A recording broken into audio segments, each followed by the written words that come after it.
mention leadership, we always think about being in front there and the others follow. We always think about, commanding others to do what we think they don't know. We always think about teaching others what they don't know. We always think about being on top and the others are below us. Generally, leadership has been taking that angle, which I think is a very wrong one. In the education through sports leadership training, we try as much as possible to focus on what we think is the most important aspect of leadership, which is self-leadership.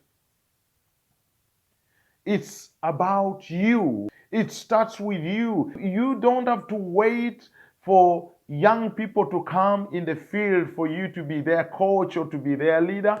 You don't have to wait for a vast number of people following you and then you term yourself a leader. There is a component of leadership which is very important. It is exclusive and focused on you as a person. Self-leadership. Self-leadership is basically having a developed sense of who you are, what you can do, where you are going. You must have a developed sense or a developed awareness. You must be aware of who you are. You must be aware of what you can do, what you are good at, what are your strengths, and of course, where you are going. So basically, self-leadership is that. It starts with you knowing yourself. It starts with you understanding yourself. It starts with you observing yourself. It starts with you checking yourself. It starts with you setting yourself.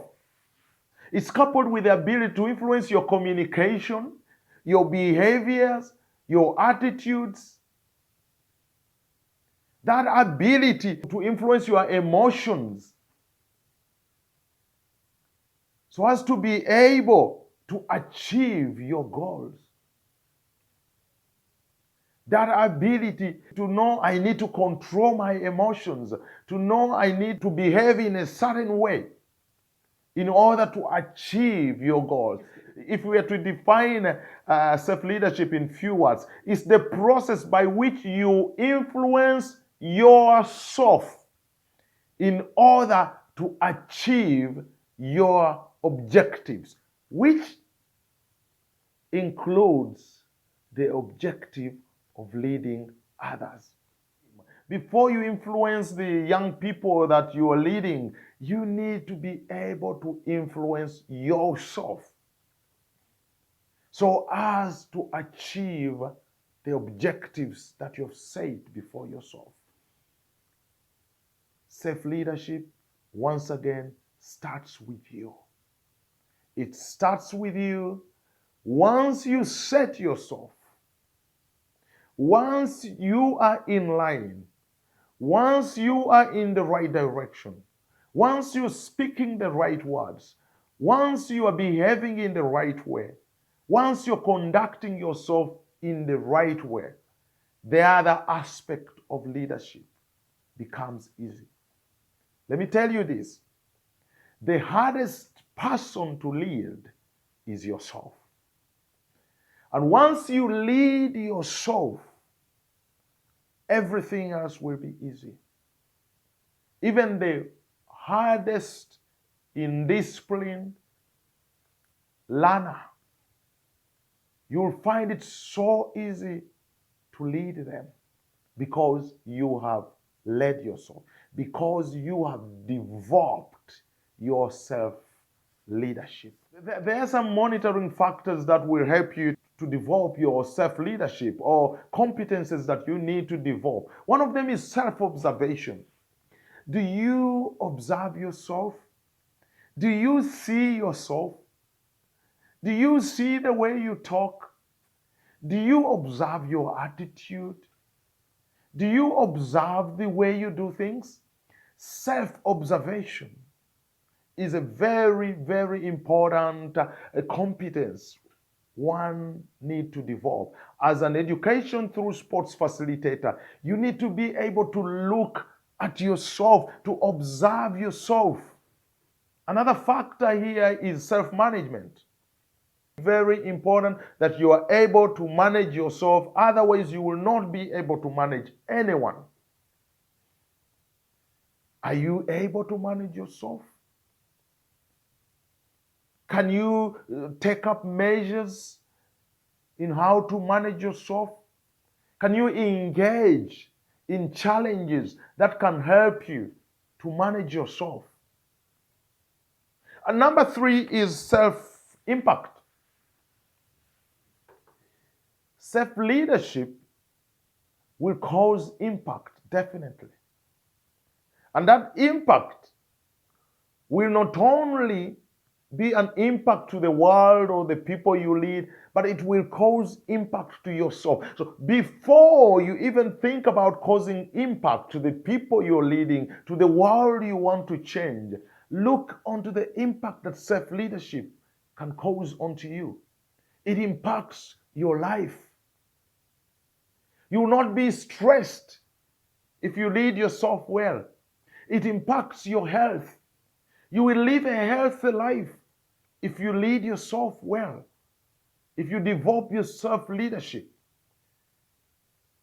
You'll be happy if you develop your self-leadership. Your career, it impacts your career. It impacts your relationship with the people around you. Do you see the impact you've put on your life, on your health, on your career, on your relationship? Self-leadership can help you to have self-impact on yourself.